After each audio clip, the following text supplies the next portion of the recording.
buddies, I'm RJ Lavitrashri, grade 7 from Primas Garden School. This is a message from Sarvitri by Arbindo. Earth's eyes, half seen, half force, half create, our rarest works or copies of heaven's art. Thank you, bye.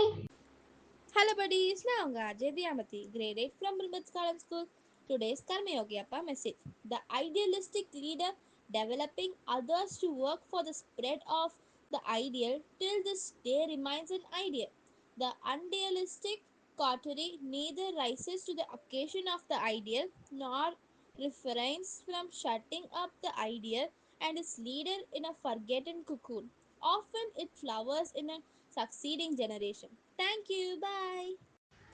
Hi everybody, I'm Ajay Tejaswini, grade 5B from Primbats Garden. Today we are going to see a new story. Once the lost treasure map in a coastal village, there lived a curious boy named Timmy.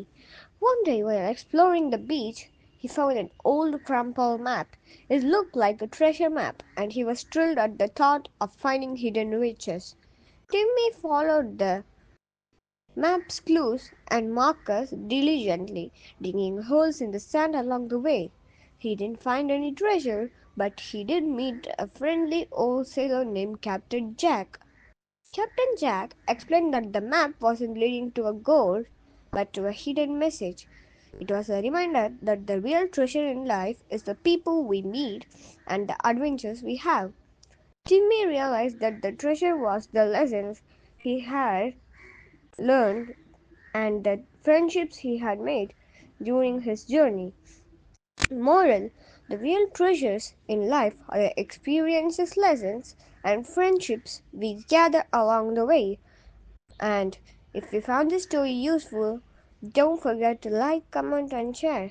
Also press the bell icon so you don't miss our next show, where we'll share another interesting story. Thank you. Bye.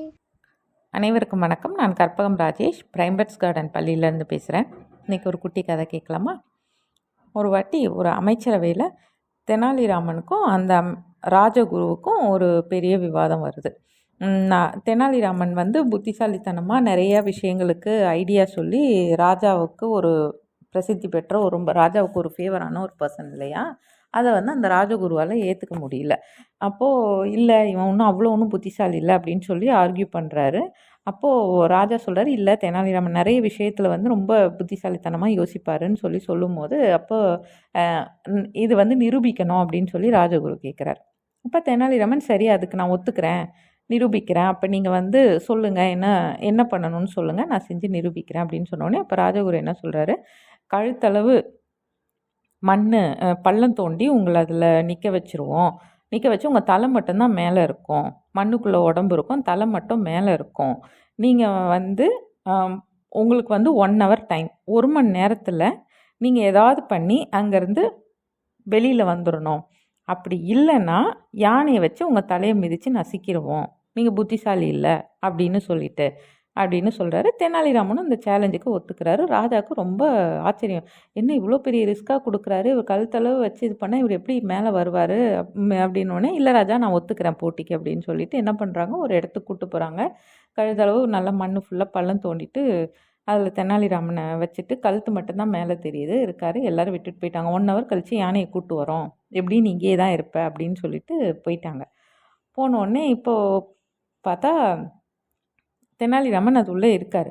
எப்படி இவர் வெளில வருவாருன்னு சொல்லிட்டு எல்லோரும் போயிட்டாங்களா? அப்போ அந்த பக்கமாக ஒருத்தர் இந்த அழுக்கு துணி துவைக்கிறவங்க, அந்த பொதி மூட்டை மாதிரி துணி கட்டி எடுத்துகிட்டு போவாங்கள்ல, அவர் அந்த ஆத்தோரமாக நடந்து போயிட்டு இருக்கார். அவர் இவரை பார்த்தோன்னே, என்னங்க அவங்க இப்படி இருக்கீங்க, உள்ளே இருக்கீங்க? அவர் ரொம்ப வெயிட்டு தூக்கி முதுகு இப்படி கூணாக இப்படி வளைஞ்சிருக்க மாதிரி ஒரு மாதிரி இருக்கார்.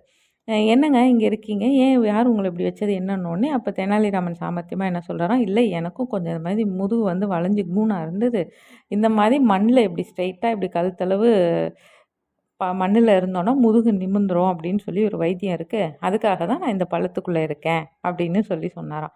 அதை கேட்ட உடனே, ஐயோ அப்படியா, எனக்கும் இப்படி தான் இருக்கணுன்னே, சரி அப்போ நீங்கள் வேணா வரீங்களா, நீங்களும் அந்த வைத்தியம் பாருங்கள் அப்படின்னு சொன்னோடனே அந்த ஆள் என்ன பண்ணாராம், கடகடன்னு பள்ளம் தோண்டி தெனாலிராமனை வெளியில் எடுத்துட்டு அவர் அந்த பள்ளத்துக்குள்ளே போய் என்னை மூடிடுங்க, என் முதுகும் சரியாயிரும் அப்படின்னு சொன்னோடனே வச்சு மூடிட்டு வச்சுட்டாராம்.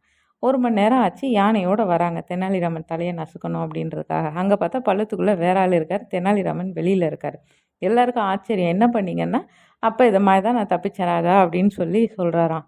எவ்வளோ ஒரு புத்திசாலித்தனம் அப்படின்னு சொல்லி ராஜகுருவும் பரவாயில்லையே நல்லா ஐடியா பண்ணி வந்திருக்கீங்க அப்படின்னு சொல்லி அவரோட புத்திசாலித்தனத்தை ஒத்துக்கிட்டாங்களாம். நெக்ஸ்ட் ஒரு குட்டி கதையில் மீட் பண்ணுறேன். நன்றி, வணக்கம்.